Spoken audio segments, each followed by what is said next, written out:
What is up, you guys? The Retro Gamer back here with another video, and today we're going to be doing something cool.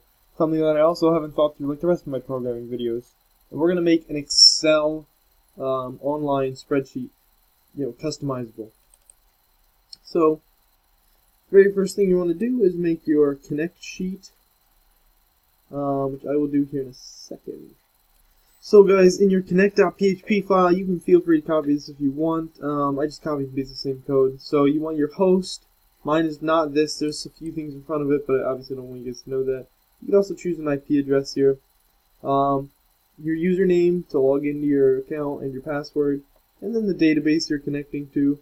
Mine just happens to be our housenet. And so yeah, that's the file I'm going to be using.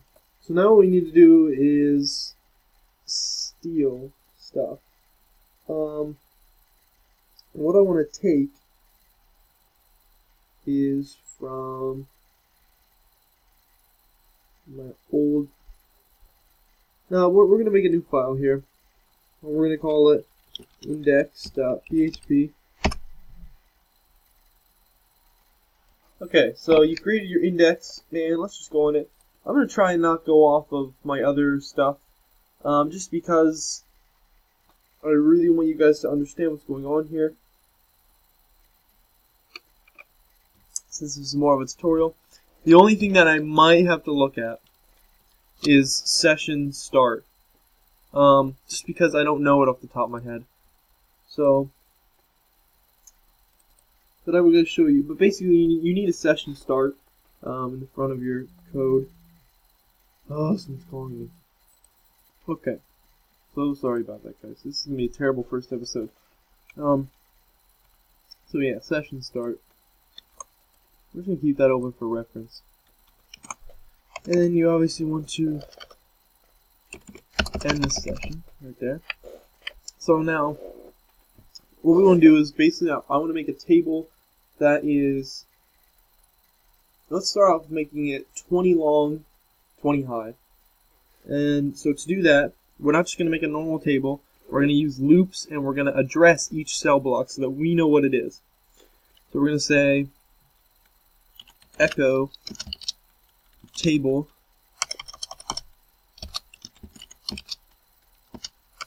and then table border equals, and then we're going to make this a variable because, as you know, and you can change the cell block width. So border, yeah. And right now, border is going to equal 1.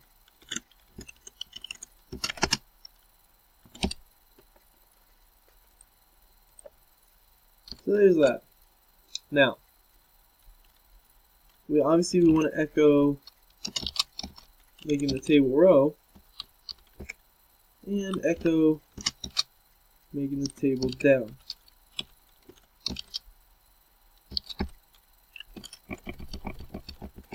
Now, inside each table there needs to be a unique identifier, and I don't know how to do that. I would like to say that you could just go name equals and then whatever, but let's Google it and make sure. And I'm going to Google it with you guys so you can see that programmers do look stuff up. It's not all off the top of your head. So, assigning a unique name to table cell P2.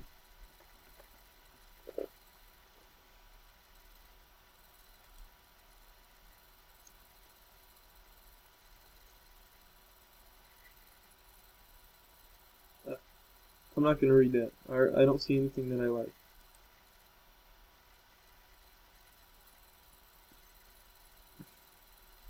Oh, ID equals. Okay. So, see that? Sometimes you don't even have to click on stuff. So, it's not going to be named, it's going to be ID equals A. Actually, we're going to make it A. Okay? So that means it's going to be A1, A2, because you don't want a variable to be just a number. So that's A1.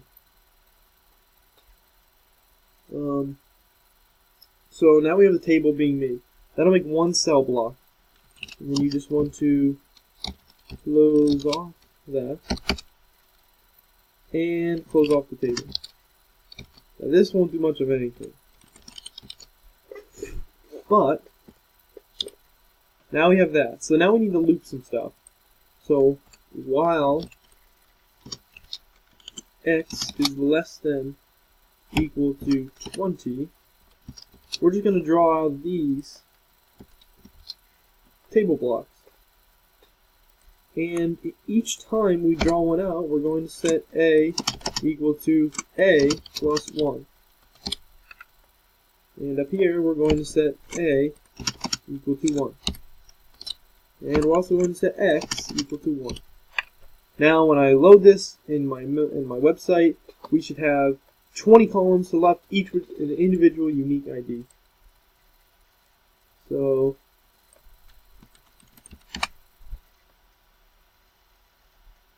and I glitched it. I also forgot to increment x. Before my computer crashes, I gotta fix that. Actually, I just have to close out the whole thing because that's how it is.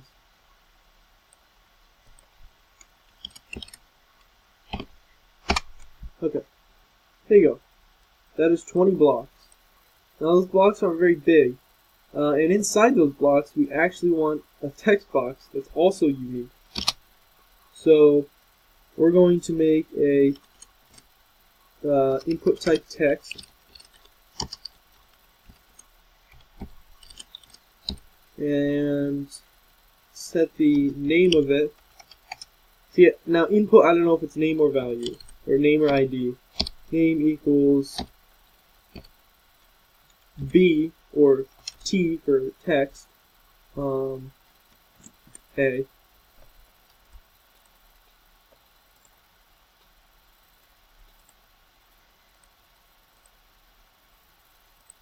Okay, so that worked. And then we set the width equal to 10 or 20. Actually, we'll set the width equal to a variable so that you can adjust that later on. So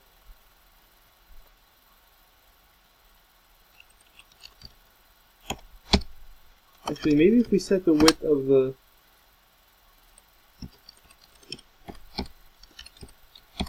setting it absurdly small. So that does not do anything. Let me try to do the text box here. No.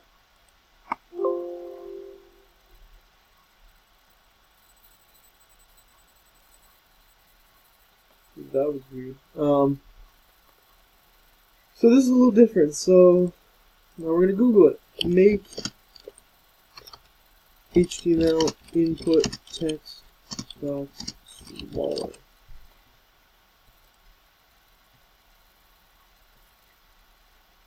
Blah blah blah blah blah. Type text style. So this one has to be in CSS. So this is CSS. And since we're in PHP already, we just got to do that.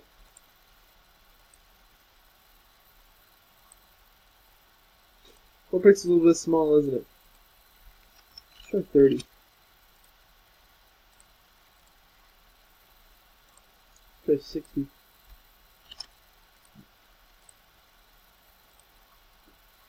Okay, perfect.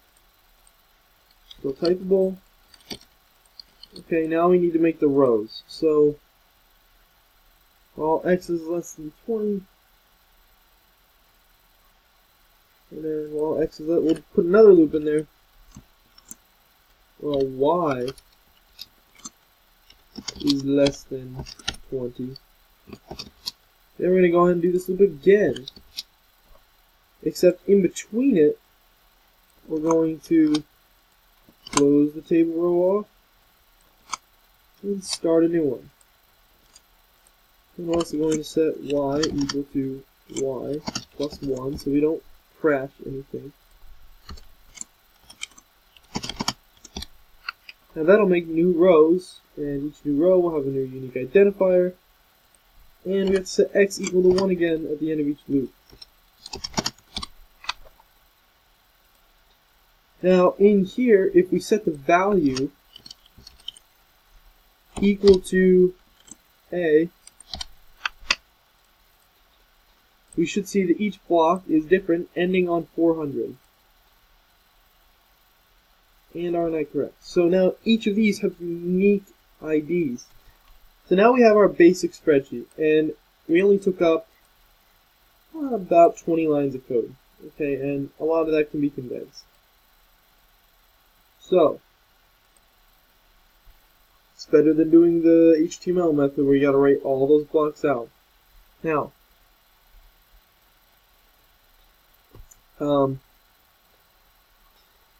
now what do we want to do?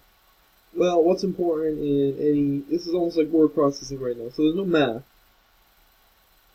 But I do want to have it so that when you hit, and I know for stuff to happen right away, you have to have it use Ajax. Well, I don't like Ajax, so we're not going to use it if I don't have to. If anything, we're going to do a little bit of a slower method and maybe update it if we need to, but basically when you type in a command,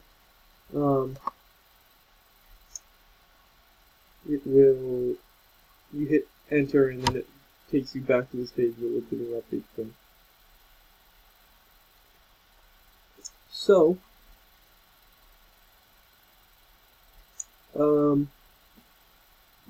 saving data is going to be pretty hard, so now we got to figure out what we want to do with this. I really don't know. So maybe we could have it say something like, so what would you put in a date? So I would want to do, so the first thing I would want to do is be able to make bold text. And only in the cell blocks that I highlight. Okay, now that's going to be a little difficult. So maybe the only way you can use this is by knowing what you can. So let's have a little code prompter up here. And we're going to make this really simple. Not sure why I just paused it. So basically right above the table, we're going to have a terminal. And that is just going to be another input.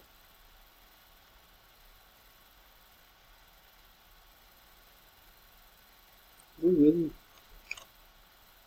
there no end to this? Oh, okay. So right here, blah blah blah. Input type text style width equals 300. Name is submit. Values equal to nothing. But before that, we just want to have terminal. We can actually put that in its own little table.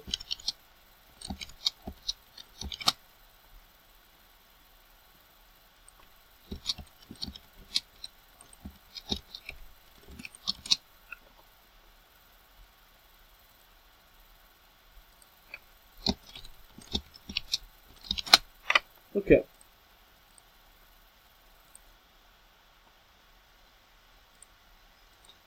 And then directly next to that,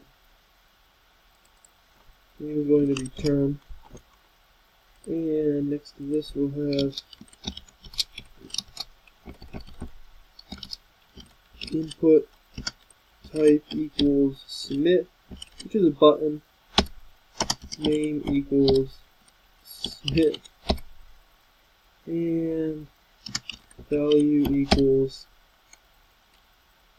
run command.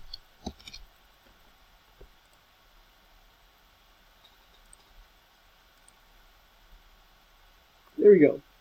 So with this, I'm going to have to run back in here and use some forms. So right here, that is one thing that I'm not good at writing out.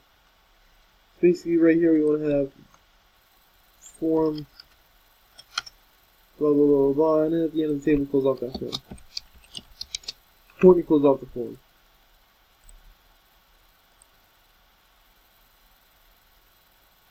Okay, now the video is going to end here, guys, but I'll see you back in part 2, where we'll start making commands able to be typed in, and maybe like a help desk, and yeah, we'll make this nice. See you guys.